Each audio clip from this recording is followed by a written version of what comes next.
बिस्मिल्लाहिर्रहमानिर्रहीम। अस्सलाम वालेकुम dear students, welcome to speeder learning management system. पिछले लेक्चर के अंदर हमने ग्राफिकली कैलकुलेट करना देखा था, मोड को कैसे और मीडियन को कैसे ग्राफिकली कैलकुलेट करते हैं। इस लेक्चर में हम मज़ीद इसको जो है वो इसकी कैलकुलेशन जो मोड और मीडियन की कैलकुलेशन है और मज़ीद इसके टॉपिक्स को जो है वो हम कवर करेंगे।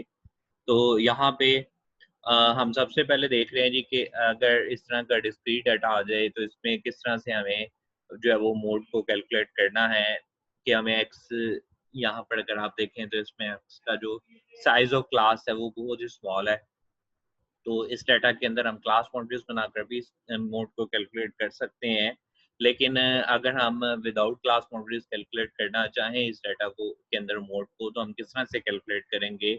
हम इसमें देखेंगे जी अपना सबसे पहले मोड ग्रुप को देखेंगे। मोड ग्रुप यानी highest frequency group. Highest frequency यहाँ पर कितनी है? 40 है। 40 वाला जो ग्रुप है वो हमारे पास मोड ग्रुप कहलाता है। तो उस हाईएस्ट फ्रीक्वेंसी के सामने हमारे पास जो मोड वैल्यू आ रही है वो कितनी है? वो है 3 एंड हाफ। तो ये 3 एंड हाफ हमारे पास जो है वो क्या कहलाएगा? ये मॉडल साइज ऑफ शू कहलाएगा। यानी ये वो वैल्यू है जो सबसे ज्यादा रिपीट हो रही है। यानी ये वो size of model size of shoe है जो सबसे ज्यादा रिपीट हो रहा है, सबसे ज्यादा जो है वो उसे खरीदा जा रहा है, या जिस तरह से भी जो है वो इसका मामला है। तो नेक्स्ट देखें जी, हमारे पास है अगर इसी डाटा से हमने मीडियन कैलकुलेट करना हो तो हम कैसे करेंगे? तो मीडियन कैलकुलेट करने के लिए यहाँ पर हम सबसे पहला काम क्या करेंगे? मीडियन ग्रुप निकालेंगे। मीडियन ग्रुप निकालने के बाद हम इसे लोकेट करते हैं कम्युलेटिव फ्रीक्वेंसी में। तो इसके लिए सबसे पहले कम्युलेटिव फ्रीक्वेंसी बनाएंगे।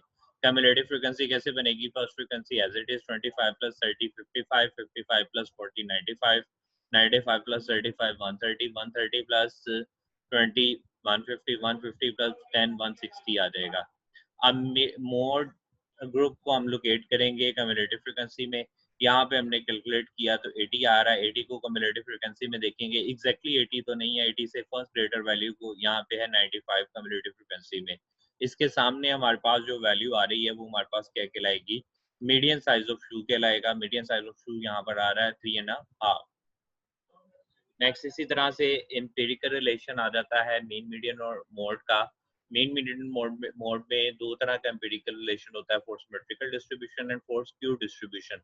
सिमेट्रिकल डिस्ट्रीब्यूशन का मतलब है कि जहाँ पे हमारे पास जो टेल है वो दोनों साइड से बैलेंस हो, हमारी जो बेल डायग्राम है वो दोनों साइड से क्या हो? बैलेंस हो। यानी वहां पे हमारे पास मीन मीडियन और मोड डाटा के सेंटर पे लोकेट करते हैं तीनों के तीनों, और तीनों के तीनों आपस में क्या होते हैं? इक्वल होते हैं। इसी तरह से अगर हम बात करें जो है वो स्क्यू इसके ग्राफ की, तो ग्राफ में अगर आप देखें तो ग्राफ में यहाँ पर इसकी बेल डायग्राम की जो शेप है वो बिल्कुल बैलेंस्ड है। और इसमें हमारे पास मीन मीडियन और मोड कहाँ पे लाई कर रहे हैं? डाटा के मैक्सिमम पॉइंट पर, यानी डाटा के मिडल में लाई कर रहे हैं। ठीक है जी।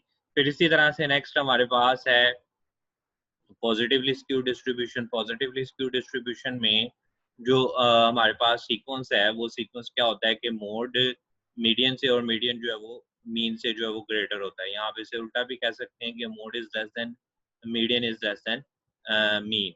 ठीक है। तो ये हमारे पास जो है वो पॉजिटिवली स्क्यू डिस्ट्रीब्यूशन में जो है वो हमारे पास रिलेशन होता है मीन मीडियन एंड मोड का। इसी तरह से नेगेटिवली स्क्यू डिस्ट्रीब्यूशन की अगर हम बात करें तो नेगेटिवली स्क्यू डिस्ट्रीब्यूशन में जो है वो मीन मीडियन और मोड आपस में एक दूसरे से रिलेट इस तरह से करते हैं कि मोड जो है वो सबसे मैक्सिमम होता है, मीन मीन मीडियन उससे कम होता है और मीन उससे भी कम होता है। जैसे हमने पॉजिटिवली स्क्यू डिस्ट्रीब्यूशन में देखा था, तो हमारे पास मीन मीडियन और मोड जो है वो एक दूसरे से वेरी कर रहे थे, यहाँ पे भी वेरी कर रहे हैं। अब इसी तरह से यहाँ पे मॉडरेटली स्क्यू डिस्ट्रीब्यूशन भी से कहते हैं नेगेटिवली या पॉजिटिवली स्क्यू डिस्ट्रीब्यूशन में, क्योंकि मीन और मीडियन और मोड आपस में इक्वल नहीं होते। तो यहाँ पर रिलेशन क्या होता है कि यहाँ पर जो मोड है वो हमारे पास इक्वल होता है 3 into median minus 2 into mean के। यहाँ इसे हम यूं भी लिख सकते हैं कि mode is equal to symbols के साथ 3 मीडियन माइनस 2 मीन। तो हमारे पास पॉजिटिवली स्क्यूड और नेगेटिवली स्क्यूड डिस्ट्रीब्यूशन दोनों के लिए जो है वो टेल लॉन्गर टू राइट या लेफ्ट होता है। तो यहाँ पर हमारे पास जो है वो आप एम्पिरिकल रिलेशन में ये हम इस्तेमाल करते हैं क्वेश्चंस के अंदर, जहाँ पे मीन मीडियन या मोड में से तीनों में से कोई सी दो वैल्यूज गिवन हो और थर्ड हमने फाइंड करनी है, तो वहाँ पे एम्पिरिकल रिलेशन को हम जो है वो इस्तेमाल कर सकते हैं। तो बहुत शुक्रिया स्टूडेंट्स। नेक्स्ट इंशाल्लाह ताला लेक्चर के अंदर हम मजीद टॉपिक्स को कवर करेंगे। आपने इस लेक्चर के अंदर पढ़े जाने वाले तमाम टॉपिक्स को कवर करना है, इससे रिलेटेड क्वेश्चंस को भी सॉल्व करना है एक्सरसाइज में से, और अपने जो शॉर्ट क्वेश्चंस हैं उनको भी साथ साथ प्रिपेयर करते जाना। बहुत शुक्रिया, जज़ाकल्लाह।